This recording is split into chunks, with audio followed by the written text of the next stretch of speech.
एक समय की बात है। एक जंगल में एक सेब के पेड़ का खेत था। वहाँ बहुत ही स्वादिष्ट और सुंदर सेब उगते थे।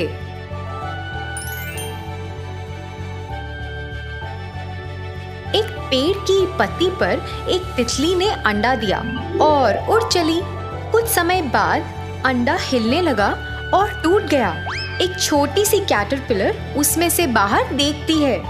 उसने उबासी ली और अपनी आंखों को मला ताकि रोशनी सहन कर सके। वो कैटरपिलर बहुत भूखी थी।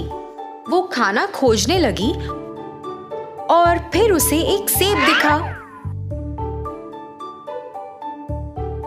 उसने सेब को काटा और उसमें एक छेद बना दिया। वो उस सेब में रेंग कर चली गई और वहीं रहने लगी। सारा दिन वो बस फल और पत्तियां खाती।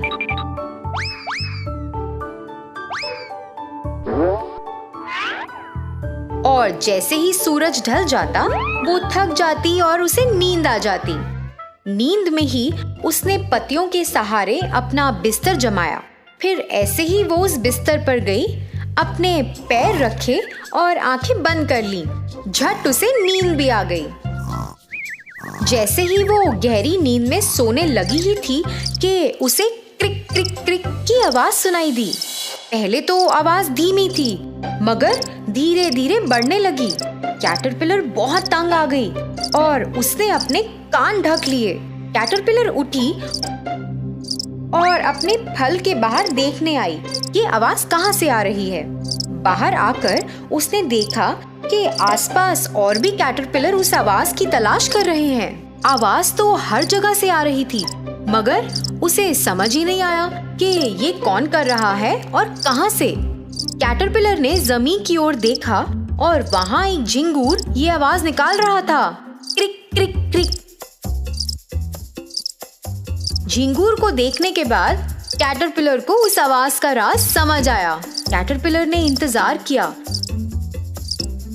कि कब वो आवाज निकलना बंद करेगा मगर झिंगूर तो रुका ही नहीं। कैटरपिलर ने सोने की बहुत कोशिश की मगर सो ना पाई।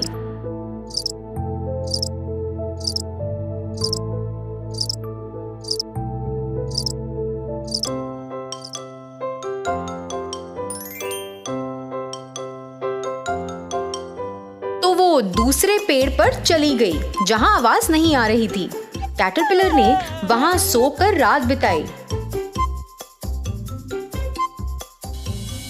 और फिर अगली सुबह वो रोज की तरह खा रही थी।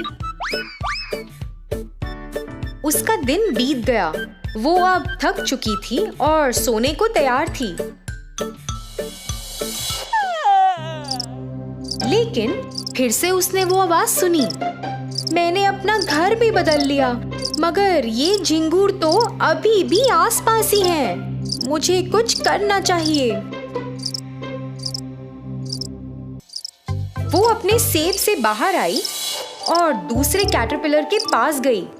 उसने उन्हें समस्या के बारे में बताया और हल भी दिया। सबने उसकी बात मानी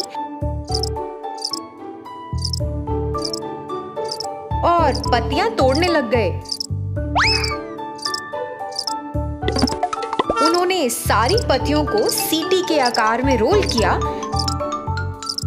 फिर उसमें से जोर से आवाजें निकालने लगे। उसकी आवाज झिंगूरों की आवाज से भी बहुत तेज थी। सभी झिंगूर वो आवाज सुनकर उठ गए और हैरान हो गए और फिर उन्होंने शोर मचाना बंद कर दिया। तुमने देखा, मेरी योजना काम आई। ये झिंगूर सही में चुप हो गए हैं। सभी कैटरपिलर बहुत खुश थे कि झिंगूरों ने अपनी आवाज निकालना बंद कर दिया है और सब ने सोने की कोशिश की। पर जब कैटरपिलर सोने गए, झिंगूर भी सोने गए और खुद ब खुद फिर से आवाज शुरू हो गई। जब झिंगूरों ने शोर मचाना शुरू कर दिया, कैटरपिलर वापस उठ गए। यही सब दोबारा शुरू हो गया।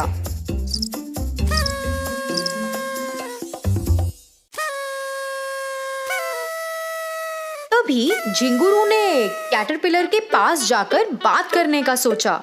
सभी झिंगुर आपस में चर्चा कर रहे थे। अरे, मैं इन कैटरपिलर के शोर में नहीं सो पा रहा हूँ।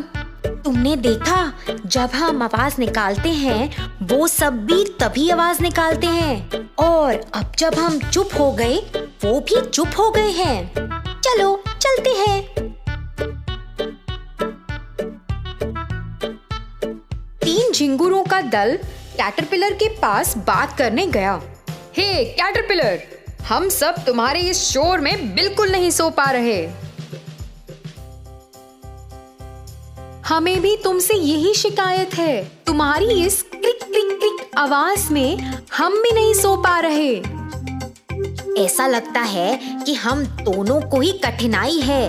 तुम सब कोई और रहने का ठिकाना क्यों नहीं ढूंढ सकते? हमने अपना ठिकाना पहले भी तुम्हारी शोर की वजह से बदला, मगर हमें इससे कोई लाभ नहीं हुआ। अरे, हम कुछ नहीं कर सकते। हमारी बनावट ही ऐसी है। ये आवाज तो आएगी। हम सब जब सोते हैं ये आवाज खुद ब खुद निकलती है। अगर हम इस आवाज को रोक पाते तो जरूर रोकते। ओह, ऐसा क्या? हम इस बात से अनजान थे। मगर हम कैटरपिलर तो आवाज बंद कर सकते हैं। क्योंकि तुम सब अपना ठिकाना पहले भी बदल चुके हो, हम तुम्हें और परेशान नहीं करेंगे। हम झिंगुर अपने रहने के लिए नया ठिकाना ढूंढ लेंगे। हाँ, ये सही उपाय है। मैं हमारे बाकी झिंगुर दोस्तों को जाकर बोलता हूँ। हमारी समस्या को समझने के लिए शुक्रिया।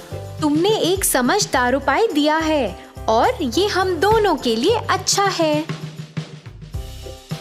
तो बच्चों, इस कहानी से हमें क्या सीख मिलती है? समस्या चाहे कितनी भी बड़ी हो, थोड़ी सी समझदारी और वार्तालाप से उसका हल जरूर निकल आता है। धन्यवाद।